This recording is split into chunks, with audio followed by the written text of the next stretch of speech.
Hey guys, welcome to the Question Mark channel. And the Apple October event has wrapped up. And there were some big announcements. Let's knock the little ones first.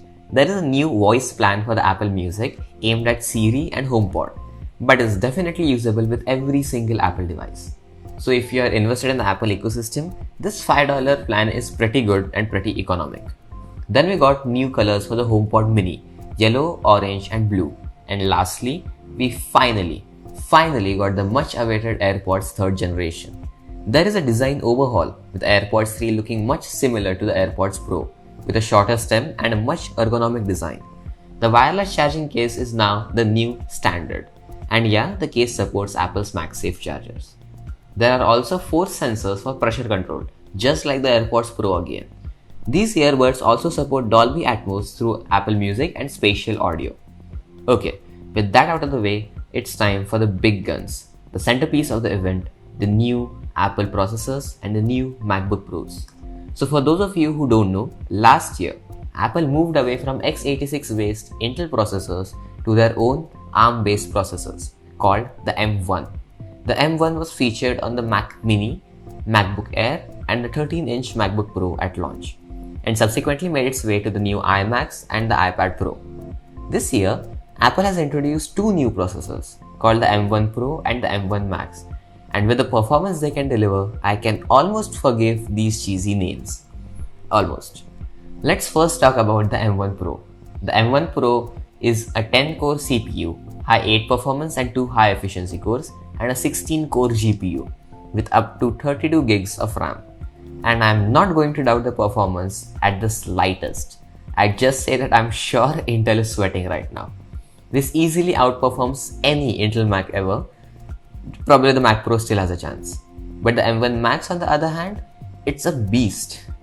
It has the same 10-core CPU, but has a 32-core GPU with up to 64 gigs of RAM and easily beats any notebook processor in terms of efficiency. Which is a perfect segue into the notebooks, the MacBook Pro 14 and the MacBook Pro 16. At a glance, I'm absolutely thrilled by how much Apple listened to the feedback from its community. We will start from the good things first. The landmark announcement is the return of the ports, physical ports. They brought back the HDMI port, dropped 3 Thunderbolt 4 ports and brought back the SD card slot. The headphone jack on these notebooks also support higher impedance wired headphones. So the port selection is amazing on these new machines as it truly feels like a pro notebook. But yeah, no USB-A my friends. Then there is the return of MagSafe and the removal of the touch bar finally getting replaced with the function keys. There is also a huge upgrade in the display. Both sizes have a 120Hz ProMotion Liquid Retina XDR displays with up to 1600 nits of peak brightness for HDR. So yeah, this is truly an amazing machine. But I know you guys have already seen the design, so let's get to the notch, shall we? Honestly speaking, I did not like the notch. Actually, scratch that. I hated the inclusion of a notch. And the main reason being, why? You could argue for the webcam, but here's the thing. The new MacBook Pros do not support Face ID. So there is just a webcam in that notch. It's a 1080p webcam, sure. But why do we require a notch for that? It's just bad. Now again, it's the same thing. When you start using it, you will probably forget it's there. But the laptop is giving me major Pixel 3 XL vibes. The other major problem is the cost.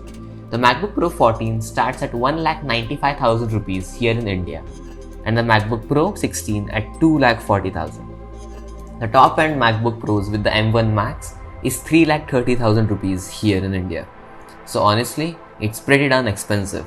But believe it or not, it's competitive. The XPS series from Dell lands near the same price range and it's the MacBook Pro's biggest competitor. Overall, I'd say the MacBooks are solid machines and an example of Apple listening. Also, remember October 18, 2021 as the date when the Macs were fully unleashed. That's it for today.